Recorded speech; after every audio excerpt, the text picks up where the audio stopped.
Ever since Walker Evans first picked up a camera nearly 90 years ago, the urge to photographically document the country in which we live has been strong.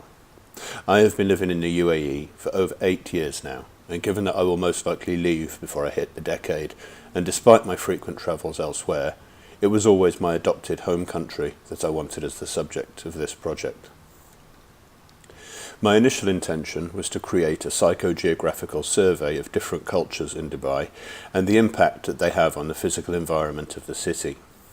I found this particularly interesting because despite the largely homogeneous architecture of the city, showpiece skyscrapers aside, each area has a distinctly different feel.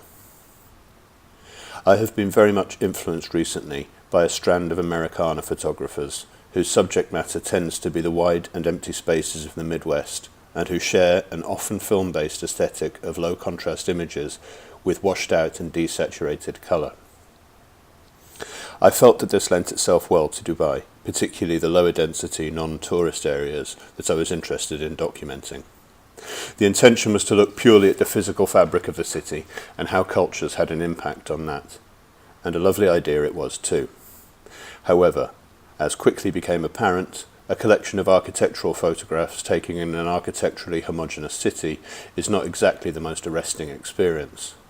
The results, though well thought out and I feel competently executed, were boring. This also raised the problem of the professional location of the work. I had envisioned aiming it towards a gallery and photo book end.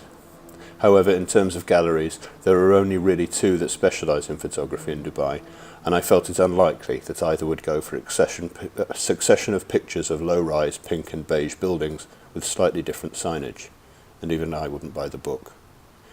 Given that my academic background as well as my day job are both in literature, I thought it might perhaps be better to take time to grind myself in the study of fine art photography beyond my current level of amateur enjoyment before presuming to burst in on the scene. Having decided that I presently lack the background for fine art photography, I moved towards travel and documentary work, which is most of what my practice thus far involves anyway. This felt much more like home. I already had a very good collection of images taken since the start of the course, and many more from before that, and furthermore, the market was, to my eyes, much more clearly defined. My father is a successful freelance travel journalist who writes for magazines that also uses photographs. I have been consuming travel and documentary photography in the form of books, magazines, websites, exhibitions, and whatever other forms I could find, since before I even knew I was interested in becoming a photographer. My initial idea was to use photographs from a number of different countries. I had what I felt were good shots from weekend trips to Bangladesh and Sudan. I started drafting articles to go with these with the thought of submitting them to locally based travel magazines.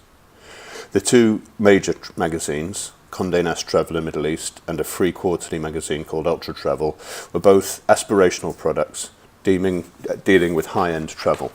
I didn't think them likely to want to publish stories of camping in the Sudanese desert or slugging through Bangladeshi mudflats to see ships being taken apart. I identified the Friday magazine, a weekend colour supplement to one of the main national UAE newspapers, as a distinct possibility. I also came across a magazine called Al Shindaga.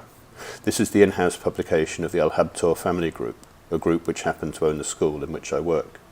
The idea of a feature about life in Al Habtoor school occurred to me, and this is something I may well pursue in the future. In my day job as a teacher, I seem to be constantly telling students to make sure they know why they are doing a particular task, to read the assessment criteria before they start. Much to my irritation, they never do. Much to my exasperation, neither did I. When I came to read the criteria 2 weeks or so before the submission deadline, I saw what now seems blatantly obvious, that all photographs in the portfolio should have been produced during the duration of the unit, which accounted for perhaps 3 of the 16 I had been planning to use. Another swift change of direction saw me return to an idea that I had been slowly pursuing for many years thus far in the UAE. A look at how traditional Emirati life coexists with the ultra-modern environment of Dubai. This stemmed back to a picture I took several years ago of a traditional date farm complete with ramshackle, shanty-like farmhouse in the shadow of the 7-star Burj Al Arab Hotel.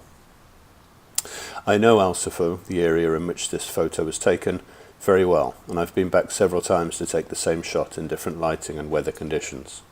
I had a very recent shot of the scene, and this would form the basis of my portfolio. I had many other good shots of traditional Emirati life, such as the bullfights in the Emirate of Fujairah. Sadly, these were taken last year, and work and time pressure meant I would have no chance to revisit and reshoot. They will, however, form part of this project in a broader context. The one thing that I fear looking at my portfolio now is that perhaps there is not enough drama or tension in many of the shots. I have been simply content to rely on the subject matter being something different from that with which I am familiar.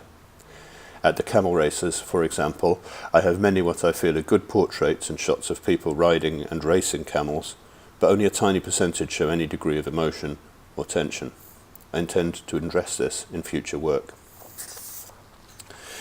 A few weeks back I received a copy of the book City of Glass by my favourite author, Douglas Copeland.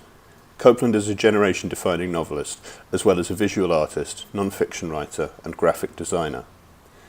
This book is an exploration of Vancouver, his home city, from a number of different perspectives. This was the final form I had been looking for.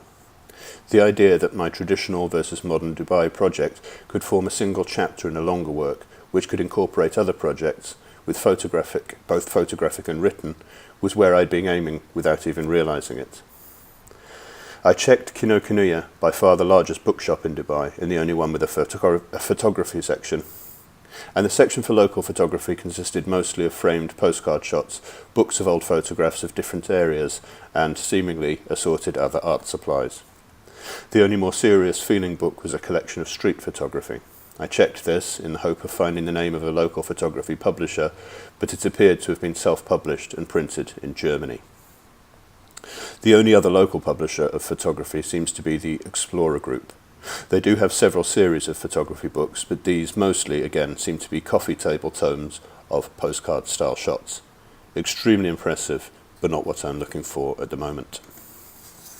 The other area in which I've been active is in looking to exhibit my work. I was involved in an exhibition with the Dubai chapter of the Royal Photographic Society, which, whilst very enjoyable, did not feel like a viable way forward, being much more amateur-oriented.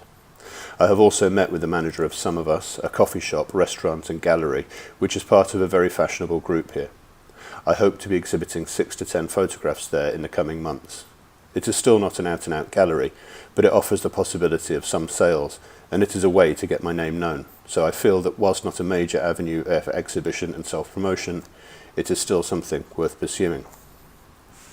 Finally, once my project is complete, I intend to approach Focal Media, a Dubai-based photographic agency, who also act as international agents for London-based Panos Pictures, an agency which also represents travel photographers.